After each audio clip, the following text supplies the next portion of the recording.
Pheni store today episode. எல்லாத்துக்கும் காரணம் சுகன்யா அப்படின்னு தெரிஞ்ச உடனே கோவப்பட்டுட்டு இருக்காங்க. உண்மையை சொல்லு அரசி, நீ சொல்லு, இவங்க சொல்கிறது உண்மையில இவ சொல்கிறது உண்மையா அப்படின்றாங்க. உடனே அத்தாச்சி, நான் சொல்கிறது உண்மை, இவங்க வேணும்னே இது பண்ணுறாங்க. மீனகராட்சிக்கும் என்னை பார்த்தாலே ஆகாது, அதனால தான் என்னை பற்றி இப்படி தப்பு தப்பாக அபாண்டமாக போய் சொல்லிட்டு இருக்காங்கன்றாங்க. தயவு செஞ்சு நான் சொல்கிறது கேளுங்க அத்தாச்சுன்றாங்க. போதும் வாயா நீ முடின்றாங்க. உன்னை நினச்ச கோபம் வருதுன்னுவாங்க. சொல்ல போகிறே இல்லையா அரசின்னுவாங்க. உடனே பார்த்தீங்கன்னா மீனாவும் ராஜியும், அத்தை என்றைக்குமே நாங்கள் மாமா முன்னாடி இப்படி பொய் சொல்ல மாட்டோம்னு உங்களுக்கு நல்லா தெரியும், நாங்கள் சொல்கிறது உண்மை அப்படின்னுவாங்க.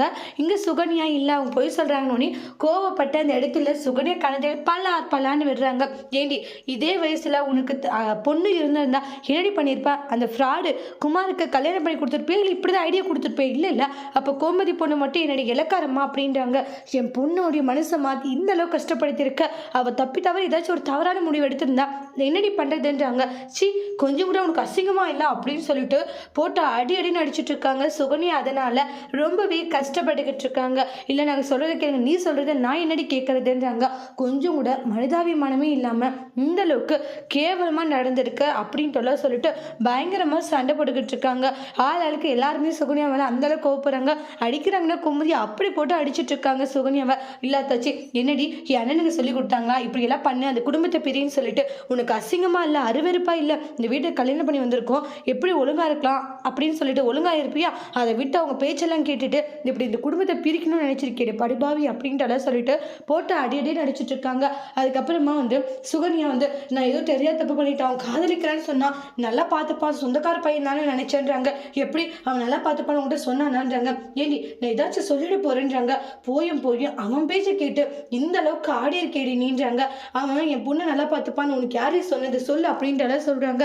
இல்லாத்தாச்சு, அவன் சொன்னான் நான் நல்லா பார்த்துப்பேன்னு சொல்லிட்டு, அதுக்கு என்ன வேணாலே பண்ணுவேன் அப்படின்ட்டு சொல்லிட்டு பயங்கரமா சண்டை போட்டுக்கிட்டு இருக்காங்க. இந்த பாரடி, நீ பண்ணிட்டு இருக்கிறது கொஞ்சம் கூட சரியில்லை, இந்த அளவுக்கு மோசமா கேவலமா நடந்துக்கிறோம் அப்படின்ட்டு சொல்லிட்டு பயங்கரமா சண்டை போட்டுக்கிட்டு இருக்காங்க.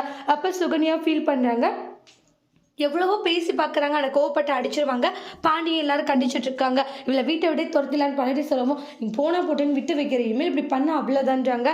அரசி தான் அப்பாவை கட்டி பிடிச்சி அழுகுறாங்க. அப்புறம் எல்லாரும் அவங்கவுங்க வேலையை பார்ப்பாங்க. இங்கே பழனி ஃபீல் பண்ணிட்டு இருக்காங்க. பாண்டி இருந்துட்டு இங்கே விட்டு பழனி என்னவோ நடந்து போச்சு விடுறான்னு வாங்க, நீயாச்சும் கொஞ்சம் சொல்லு மச்சான், அவளை நீங்கள் துரத்தி விட்டு இருந்தால் கூட நான் சந்தோஷப்பட்டிருப்பேன். ஏற்கனவே ஒரு வாழ்க்கை விட்டு வந்திருக்காடா, அப்படி இருக்கும்போது நம்ம அப்படி பண்ணக்கூடாது, நீ எடுத்து சொல்லு மச்சான், நான் சொல்கிற நிலைமையாக இருக்கா, என்னடா ஆச்சுன்னு அவங்களுடைய எல்லா விஷயங்களுமே சொல்கிறாங்க. அவங்க என்னென்ன டார்ச்சர் பண்ணாங்க, தப்பாகவே நடந்துக்கலாம், ஆனால் தப்பாக நடந்துக்கலாம்னு பழி போட்டாங்க இல்லையா, எல்லா விஷயத்தையும் சொல்லும் போது இப்படி தான் நடந்துச்சா, சரி கோமதி கிட்ட இதை பற்றி சொல்லி பேச சொல்கிறேன்னு. சரி இந்த குமார் என்ன பண்ணலாம், ஸ்டேஷனில் போயிட்டு ஒப்படைக்கலாமா, இல்லை வேண்டாம் அவங்க நாங்களே தண்டிக்கிறோம்னு சொல்லிட்டு செந்திலும் கதிரும் சொல்கிறாங்க. அதோடு இந்த எபிசோட் முடிச்சிருக்காங்க.